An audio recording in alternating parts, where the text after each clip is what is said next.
Hello guys, কেমন আছো তোমরা? এটা ছিল আমাদের গোয়াতে লাস্ট ডে, আর এটা ছিল আমার লাস্ট ডের আউটফিট। আর এই দেখো আমরা বেরিয়ে পড়েছি অল্প একটু ব্রেকফাস্ট করে। আমরা যাচ্ছি কেরি ফুট ব্রিজে।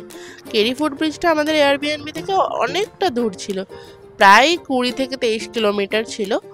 তো আমরা চলেছি সেই কেরি ফুট ব্রিজের দিকে, আর ওইটা না একটু হিল স্টেশনের দিকে ছিল। আমরা যেখানে ছিলাম সেখানে কিন্তু খুব রোদ ছিল, আর যত এই ফুট ব্রিজের কাছে যাচ্ছি না, উপরের দিকে উঠতে হচ্ছে, আর ততই মেঘ আর বৃষ্টি, মেঘ আর বৃষ্টি। যাই হোক, আমরা পৌঁছে গেছিলাম আমাদের ডেস্টিনেশনে। তো আমরা এই হেঁটে হেঁটে যাচ্ছি, এবার ফুট ব্রিজে উঠবো। কি বৃষ্টি হচ্ছে দেখো। তারপরে এই চলে আসলাম ফুট ব্রিজে। আমরা তো পুরো ভিজে গেছিলাম, ভিজেই যখন গেছি তাহলে একটু ভালোভাবে রিল ভিডিও বানিয়ে নিই। তো এই দেখো রিল ভিডিও বানাচ্ছে, এত সুন্দর লাগছিল না কি বলবো। তারপরে আমরা ভাবলাম বৃষ্টি হচ্ছে, একটু থেকেই যাই, পরে যাবো। বৃষ্টি তো কমছে না, তাই আমরা একটু রিল ভিডিও বানিয়ে নিলাম আবার। তো যাই হোক, বৃষ্টি তো কমলো না, আমরা আবার বেরিয়ে পড়লাম, কারণ অনেকটা দূর ছিল। তো এর পরের ডেস্টিনেশন ছিল আমাদের চাপৌরা ফোর্ট, দিল চাহতা হ্যায় ফোর্ট, যেটা সেই ফোর্টটাই। তো যাই হোক, আমরা সেখানে পৌঁছেও গেলাম, পৌঁছে একটা ফটো তুলে নিলাম।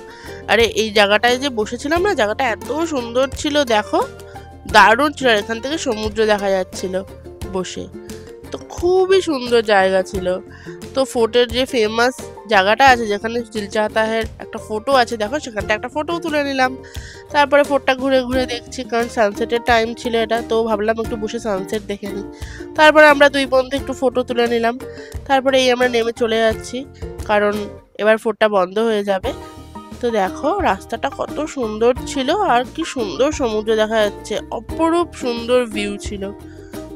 তো যাই হোক, এবার আমরা চলে আসলাম আমরা এয়ারবিএনবিতে। আসার পরে আমরা রেডি হয়ে গেছিলাম গোয়ার যে ফেমাস ক্লাব টিটোস, সেখানে যাওয়ার জন্য। তো আমরা পৌঁছেও গেছি সেখানে। এবার দেখো কি আমরা এনজয় করছিলাম, মানে কি বলবো, অনেক দিন পরে এত আমরা এনজয় করেছি, মন খুলে নেচেছি, দারুণ লেগেছে, দারুণ। তো তারপরে একটু ফটো ফটো তুলে নিলাম। এবার দেখো আমাদের বন্ধু কি হয়েছে,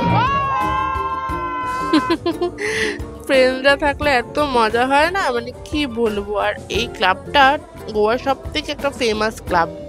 তো ভাবলাম গোয়াতে এসেছি, ক্লাবে যাব না, পার্টি করব না, তা কি হয়। তো লাস্ট ডেতে একটু ভালো করে পার্টি করে নিলাম। তো পার্টি ফার্টি করে আমাদের ফিরতে ফিরতে সেই 2:30 বেজে গেছিলো। তারপরের দিন আমাদের ফ্লাইটে ছিল 8:20-তে। তো তাড়াতাড়ি ফিরে আমরা তাড়াতাড়ি প্যাকিং ফ্যাকিং করে নিলাম। তো আবার পরের ভিডিওতে বাকি গল্প বলবো। এখন বাই।